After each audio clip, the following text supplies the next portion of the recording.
नमस्कार। Current for exam channel में आपका स्वागत है, जहां आपको मिलती है हर बड़ी खबर आसान भाषा में। आज हम बात करने जा रहे हैं भारत के आम बजट 2025-26 को, जो आम आदमी, किसान, युवा और बिजनेस सेक्टर के लिए कई बड़े ऐलान लेकर आया है। तो चलिए शुरू करते हैं बजट 2025-26 का पूरा विश्लेषण। इस बार का बजट क्यों है खास? थीम सबका विकास।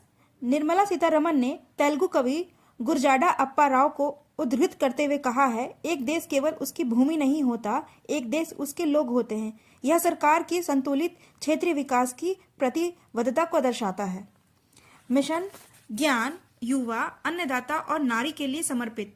बजट 2025-26 के 6 बड़े लक्ष्य: गरीबी मुक्त भारत, 100% शिक्षा, सस्ते और आधुनिक स्वास्थ्य सेवाएं, हर नागरिक के लिए रोजगार और कौशल विकास, 70% महिलाओं की अर्थव्यवस्था में भागीदारी, भारत को वैश्विक खाद्य टोकरी बनाना। इस बार का कुल बजट है 55.65 लाख करोड़। राजकोषीय घाटा 4.4%, जो पिछले साल 4.8 था। पूंजीगत खर्च 11.2 लाख करोड़। विकसित भारत के 4 विकास इंजन। पहला है कृषि, किसानों के लिए बड़ी राहत। प्रधानमंत्री जन धन कृषि योजना, 100 जिलों में किसानों को सीधा फायदा मिलेगा।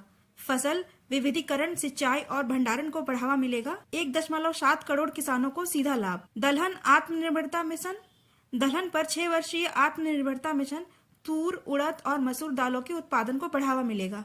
किसानों से सरकारी एजेंसियां NAFED और NCCF अगले 4 वर्षों तक किसानों से दालें खरीदेंगी। किसान क्रेडिट कार्ड, लोन की सीमा 3 लाख से बढ़ाकर 5 लाख कर दी गई है।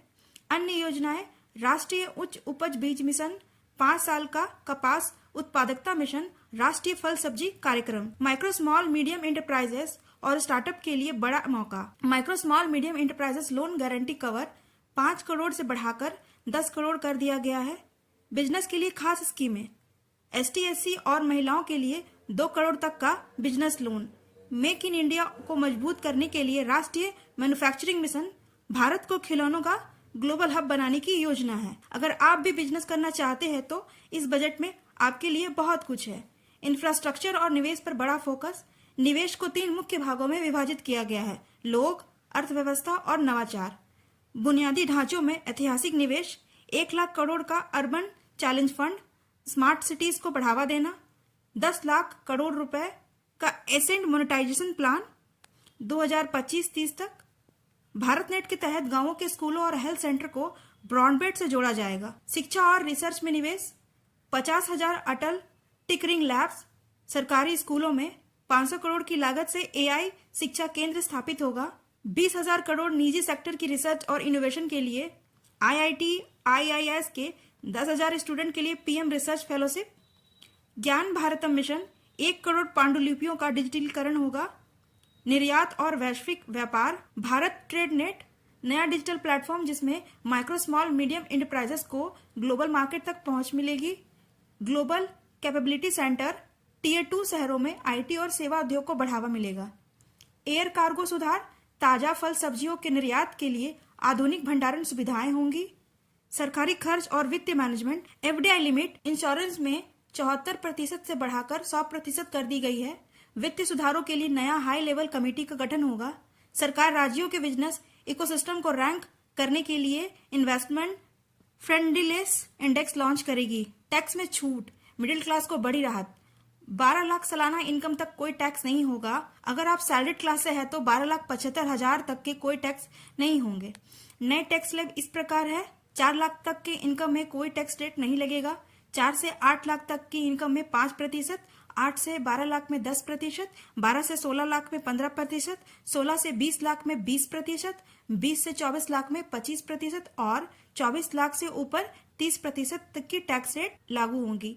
अन्य टैक्स सुधार: TDS की सीमा किराए पर 2.4 लाख से बढ़ाकर 6 लाख कर दी गई है। सीनियर सिटीजन के लिए बैंक इंटरेस्ट पर TDS छूट 1 लाख रुपए तक कर दी गई है। ITR फाइलिंग की समय सीमा 2 साल से बढ़ाकर 4 साल कर दी गई है। इस बार टैक्स में मिली छूट से मिडिल क्लास की जेब से ज्यादा पैसा बचेगा। कौन कौन सेक्टर को बड़ा फायदा होगा इस बार? परमाणु ऊर्जा में 20,000 करोड़ छोटे मॉड्यूलर रिएक्टर्स के लिए। एविएशन क्षेत्र में उड़ान योजना के तहत 120 नए हवाई अड्डे बनेंगे। स्वास्थ्य सेवाएं, आयुष्मान भारत योजना का विस्तार, मानसिक स्वास्थ्य पर विशेष ध्यान दिया जाएगा। वित्तीय सुधार, विश्वास बिल 2.0 100+ कानूनी प्रावधानों को डिक्रिमिनलाइज किया गया है। सामाजिक कल्याण के क्षेत्र में गिग वर्कर्स उन श्रमिकों को कहा जाता है जिनका काम अस्थायी होता है। दूसरे शब्दों में कहें तो ये किसी काम को अस्थायी तौर पर करते हैं, फिर बेहतर अवसर मिलने पर ये अपने काम में बदल लेते हैं, जैसे स्विगी, जोमैटो, उबेर जैसे ऐप के जरिए सामान पहुंचाने वाले वर्कर्स। गिग वर्कर्स को अब आधिकारिक पहचान पत्र मिलेगा। ई श्रम पोर्टल पर इनका पंजीकरण अनिवार्य किया जाएगा। पीएम जन आरोग्य योजना के तहत हेल्थ केयर कवर मिलेगा। सरकारी गिग इकोनॉमी को बढ़ावा देने के लिए योजनाएं ला रही है ताकि डिलीवरी पार्टनर्स, फ्रीलांसर और कैब ड्राइवर को भी सुरक्षा मिलेगी। आवास योजना 15,000 करोड़ का SWAMIH फंड 1 लाख रुकी हुई हाउसिंग यूनिट को पूरा किया जाएगा। पीएम स्वनिधि योजना, स्ट्रीट वेंडर्स को यूपीआई से लिंक 30,000 तक का क्रेडिट कार्ड मिलेगा। बजट में क्या है बदलाव? बजट से क्या बदलाव आएंगे? सरकार का लक्ष्य 2047 तक विकसित भारत, मिडिल क्लास को राहत, ज्यादा बचत और खर्च की ताकत, माइक्रो स्मॉल मीडियम इंटरप्राइजेस को स्टार्टअप में को जबरदस्त सपोर्ट। केंद्रीय बजट 2025-26 समावेशी विकास की रणनीति पर आधारित है, जो राजकोषीय अनुशासन और साहसिक सुधारों के लिए संतुलन बनाता है। किसानों, MSMI और मध्यम वर्ग को सशक्त बनाकर तकनीकी नवाचार और वैश्विक व्यापार को बढ़ावा देते हुए भारत 5 ट्रिलियन अर्थव्यवस्था और 2047 तक विकसित भारत के लक्ष्य की ओर तेजी से अग्रसर है। आपको केंद्रीय बजट का सारांश कुछ इस प्रकार है। कुल प्राप्तियां 34.96 लाख करोड़ का अनुमान है। कुल व्यय 50.65 लाख करोड़ का अनुमान है। सरकार द्वारा राज्यों और केंद्र शासित को 25.60 लाख करोड़ स्थानांतरण किए जाएंगे। रक्षा क्षेत्र पर व्यय 6.81 लाख करोड़ रुपए। शुद्ध कर प्राप्तियां 28.37 लाख करोड़ रुपए रहने का अनुमान है। राजस्व प्राप्तियां 34.2 लाख करोड़। पूंजीगत प्राप्तियां 16.4 लाख करोड़। राजकोषीय घाटा जीडीपी का 4.4%।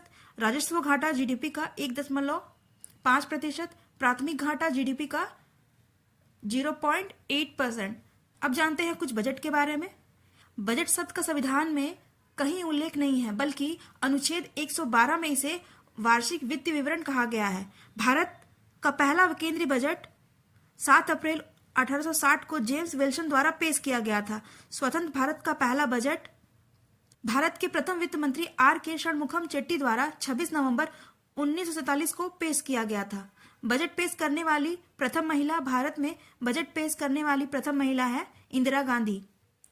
प्रथम कागज रहित बजट 2021 में पेश किया गया था। 2017 में एक्वर्थ कमेटी की सिफारिश पर रेल बजट को केंद्रीय बजट में जोड़ा गया था। मोरारजी देसाई, जिन्होंने अब तक 10 बार बजट पेश किया है। बजट प्रस्तुति की तिथि में परिवर्तन 1 फरवरी 2017 से किया गया है। अब तक बजट पेश करने वाले प्रधानमंत्री रहे हैं पंडित जवाहरलाल नेहरू, इंदिरा गांधी और राजीव गांधी।